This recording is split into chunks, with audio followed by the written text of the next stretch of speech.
sarapan soto lezat berkuah santan kelapa. Sebelum saya berpidato, izinkanlah saya untuk menyapa. Assalamualaikum warahmatullahi wabarakatuh. Hamdan wa syukran lillah, sholatan wa salaman ala rasulillah, amma ba'd. Kepada yang terhormat segenap dewan juri yang agung dan bijaksana, yang pertama, marilah kita panjatkan puji syukur kehadirat Allah yang Maha Ghafur, yang telah memberikan kita panjang umur dan semoga kita tidak kufur. Yang kedua, sholawat serta salam marilah kita haturkan kepada junjungan kita Nabi Agung Muhammad Sallallahu Alaihi Wasallam, yang telah membawa kita dari zaman naik onta hingga zaman naik Toyota, dari zaman kegelapan menuju zaman yang terang benderang. Dan semoga kita termasuk umatnya yang mendapat syafaatnya kelak di yaumil qiyamah. Amin Allahumma. Hadirin yang berbahagia, sebelumnya saya mengucapkan terima kasih atas kesempatan yang sudah diberikan. Di sini saya akan menyampaikan pidato dengan tema peran ucapan dalam menciptakan perdamaian. Ucapan adalah cara seseorang untuk menyampaikan ide, emosi, informasi kepada orang lain. Sedangkan perdamaian adalah keadaan harmoni, rukun, tanpa adanya kekerasan dan permusuhan. Lalu, apa hubungan antara ucapan dengan perdamaian? Di dunia ini, Allah Subhanahu wa Ta'ala selalu menciptakan sesuatu berpasangan. Ada laki-laki, ada juga perempuan, ada kanan dan ada kiri. Begitu juga ucapan. Ada ucapan yang baik dan ada ucapan yang buruk. Hadirin yang berbahagia, lalu bagaimana ucapan itu dikatakan baik atau buruk? Sesuai pengertiannya, ucapan adalah sarana komunikasi. Ucapan yang baik saat telinga ini disapa dengan rangkaian kata yang indah, penuh kesantunan dan kelembutan, maka akan terasa manis di dalam jiwa, melebihi manisnya gula dan madu.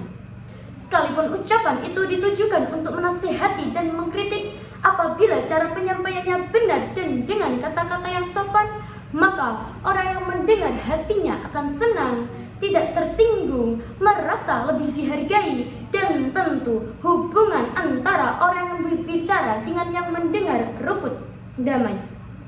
Hadirin yang berbahagia, lalu bagaimana ucapan yang buruk itu? Apa dampaknya terhadap perdamaian?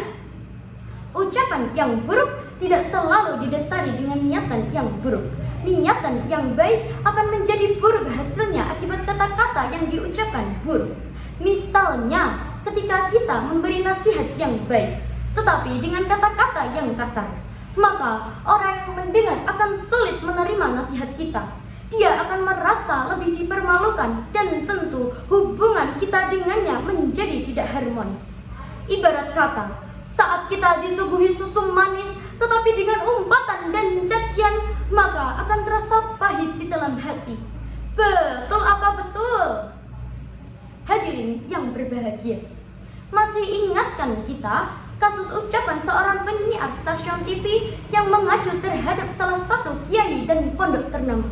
Sungguh sangat disayangkan, TV yang seharusnya menyiarkan berita-berita positif beralih menjadi sarana untuk mengkritik dunia pendidikan pondok.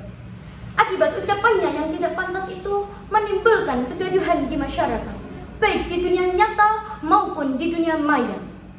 Hadirin yang berbahagia, dari cerita di atas, mari kita ambil hikmah. Mari kita menjaga ucapan dengan berkata-kata yang baik. Sebagaimana hadis Nabi, "Man kana yu'minu billah wal yaumil akhir falyaqul khairan aw liyasmut." Rawahu Bukhari. Yang artinya, barang siapa beriman kepada Allah dan hari akhir, hendaklah ia berkata baik atau diam. Hadis tersebut menjelaskan betapa pentingnya kita menjaga ucapan yang keluar dari mulut kita. Sebagaimana pepatah, mulutmu adalah harimaumu. Ungkapan ini mengingatkan bahwa setiap kata yang keluar dari bibir kita memiliki daya rusak yang luar biasa jika Hadirin yang berbahagia, dari semua uraian tersebut, maka jelaslah peran ucapan dalam menjaga perdamaian itu nyata adanya. Dari ucapan, seseorang bisa menjadi kawan, dan dari ucapan pula, seseorang bisa menjadi lawan. Oleh karena itu, mari kita selaraskan hati, pikiran, ucapan, serta perbuatan yang baik agar tercipta perdamaian yang didambakan oleh seluruh umat manusia. Sebelum saya akhiri, saya akan bernyanyi. Hai manusia, jagalah lisanmu yang lebih tajam dari tajamnya pedang. Ucapan baik membawa kedamaian, ucapan buruk membawa permusuhan. Sebagai manusia yang beriman, marilah kita selalu menjaga ucapan. Hadirin yang berbahagia, kiranya itulah yang dapat saya sampaikan. Apabila ada kata-kata yang kurang berkenan di hati, saya mohon maaf.